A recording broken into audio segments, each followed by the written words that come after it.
जन स्वराज के सूत्रधार प्रशांत किशोर ने रविवार को बखरी प्रखंड के उत्क्रमित उच्चतर माध्यमिक विद्यालय घाघरा में प्रेस वार्ता की। इस दौरान प्रशांत किशोर ने कहा, बिहार में रोजगार के 3 क्षेत्र देखने को मिल रहे हैं। पहला अवैध शराब का कारोबार, दूसरा बालू माफिया, तीसरा अनाज की चोरी कर पैसे में तब्दील करना। हर पंचायत में 10 से 20 ऐसे भी लोग मिलते हैं जो अवैध शराब से जुड़े हुए हैं। आगे इस प्रेस वार्ता में क्या बताए हैं, आइए हम लोग इस वीडियो के माध्यम से सुनते हैं। 3 क्षेत्र जहां पर लोगों को रोजगार यहां मिल रहा है। पहला है अवैध शराब का कारोबार, दूसरा है बालू माफिया और तीसरा है ये जो अनाज में चोरी हो रहा है, इसको अनाज को पैसे में कन्वर्ट करने का जो नया माफिया बिहार में बन गया है। हर गांव पंचायत में 10, 15, 20 बच्चे ऐसे मिलते हैं जो शराब के अवैध कारोबार से जुड़े हुए हैं। रोड पर चलते हुए अगर आपको 10 ट्रक या ट्रॉली मिलेगा तो उसमें निश्चित जानिए कि 1, 2, 3 ट्रक या ट्रॉली ऐसा होगा जो बालू के अवैध ढुलाई के काम में लगा हुआ है। तो ये जो तीनों क्षेत्र है ये नए रोजगार के क्षेत्र हैं।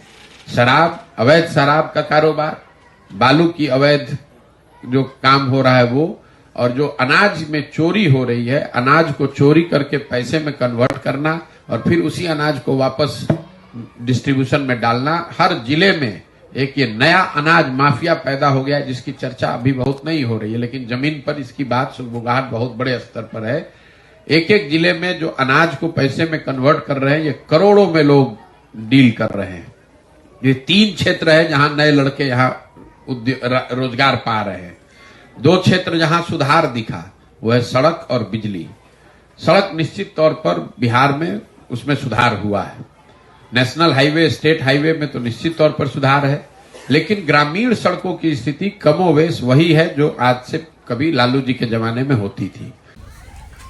अगला पड़ाव जब पदयात्रा पूरी हो जाएगी तो जो उसके उद्देश्य हैं 3, बिहार, मेरा अपना मानना है कि बिहार में एक बड़ी जनमानस ऐसी है जो इस सोच से प्रभावित होकर इससे जुड़ेगी, नया विकल्प बनेगा और 2025 में जनता की ओर से एक नया विकल्प रखा जाएगा जिसमें अच्छे लोगों को अवसर मिले ताकि वो चुनकर आए और उनके पास बिहार को अगले 10 वर्ष में सुधारने की एक सोची समझी योजना हो और योजना पर काम हो। कोई ऐसा सरकारी विभाग नहीं है जहां बिना पैसा दिए हुए आप काम करा ले जाए। और तीसरा, सरकारी योजनाओं में काटे जाने वाला पीसी, चाहे योजना केंद्र सरकार की हो या बिहार सरकार की, हर योजना में 10% से लेकर 40-50% तक पीसी काटने की जो व्यवस्था है वो बिल्कुल यहाँ तक एक तरीके से उसको संस्थागत मतलब इंस्टीट्यूशनलाइज कर दिया गया है। सबको मालूम है, मुखिया है, जिला पार्षद है, प्रमुख है, अफसर है, सबको मालूम है किस योजना में कितना % पीसी जमा कराना है। मोटे तौर पे ये मेरा अनुभव रहा है। मैंने बेगूसराय को लेकर कोई बहुत टिप्पणी इसलिए नहीं की है कि अब चलना यहाँ शुरू करेंगे और जब पूरा जिला चल लेंगे तो यहाँ डिस्ट्रिक्ट के लेवल पे मैं एक प्रेस वार्ता करके बेगूसराय के जो स्पेसिफिक अनुभव है वो आपसे साझा करेंगे। इसके अलावा अगर आपके कोई सवाल है तो आप वो सवाल कर सकते हैं। बहुत बहुत धन्यवाद। हमने दूसरा सवाल तो सर 24 में मैं किसको वोट दूं, आप बता दीजिए। हम क्यों बता दे भैया, आप अपने 2024 का चुनाव है, मैं कहाँ जाऊँ, क्या विकल्प है हमारे पास? आप दल में आ रहे हैं क्या? जो आपका दल आएगा? हम ही को कहा वोट दीजिए, आपको जो विकल्प अच्छा लगे उसको दीजिए। वही ना, मतलब मैं कहाँ जाऊँ आप तो बता दीजिए। बदलाव की बात आप करते हैं, मैं कहाँ बदल के जाऊँ? इससे आप अपने आप को आपने इतना निरीह बना लिया है, इसीलिए तो भोग रहे हैं, भोगिए। और इसी तरह आपने, अगर आपको लगता है कि कोई नहीं था तो अभी तक काहे नहीं बनाए नया दल? प्रशांत किशोर का इंतजार कर रहे थे।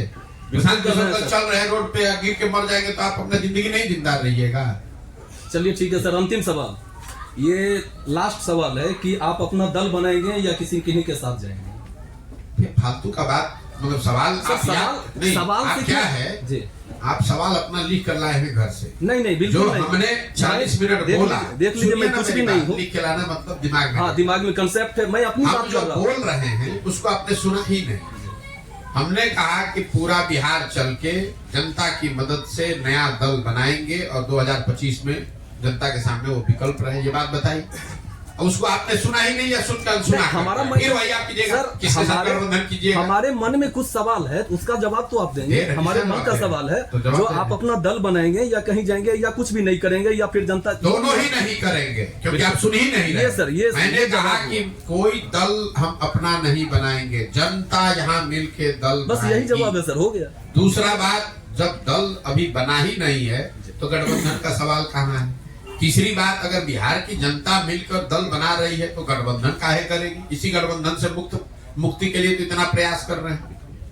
कुछ लोगों का सर के उद्घाटन को लेकर बिहार में लोगों में खूब उत्साह है। लगभग 10 लाख लोग अयोध्या जाएंगे। हिंदू होने के नाते क्या आप भी वहाँ जाइएगा? हम तो भैया अपनी पदयात्रा कर रहे हैं। जी। और मेरा एक सवाल है, आप कहते हैं कि लोकसभा से पहले बिहार में महागठबंधन नहीं टूटेगा।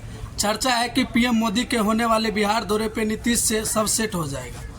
अभी चर्चा आप जाने, नीतीश कुमार को खुद नहीं पता है कि वो किसके साथ रहेंगे, और आपको पता है तो रोज बेकार एक न्यूज बना सकते हैं, लेकिन उसका कोई फायदा नहीं। मेरा सुझाव मानिए, नीतीश कुमार को जितना हम जानते हैं उतना कम लोग बिहार में जानते होंगे। नीतीश कुमार को खुद नहीं पता है कि वो कहाँ रहेंगे। एक बात जो मैं कह रहा हूँ कि लोकसभा के बाद ये नीतीश कुमार जी के राजनीति का अंतिम दौर चल रहा है, और लोकसभा चुनाव के बाद नीतीश कुमार जी के दल का विघटन औपचारिक तौर पर शुरू हो जाएगा और आपको दिखेगा।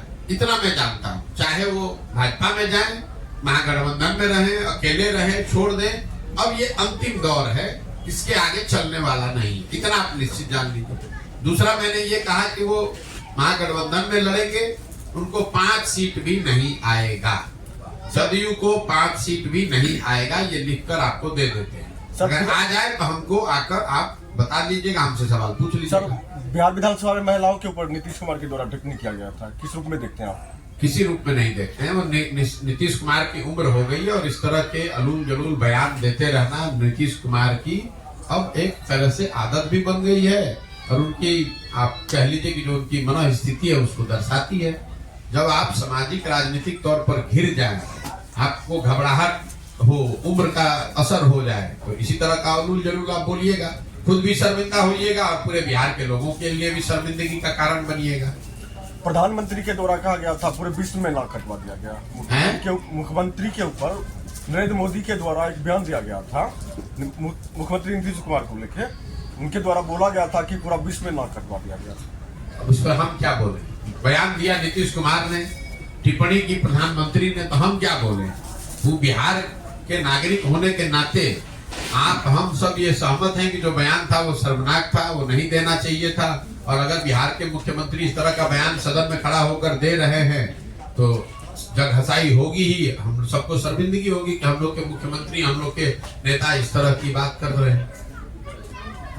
ठीक है भैया, बहुत बहुत एगो सवाल का केंद्र की सत्ता का कहना है कि 2045 तक भारत का पूर्ण विकास करेगा, तो वहाँ सर हमारा बिहार कहाँ पर है?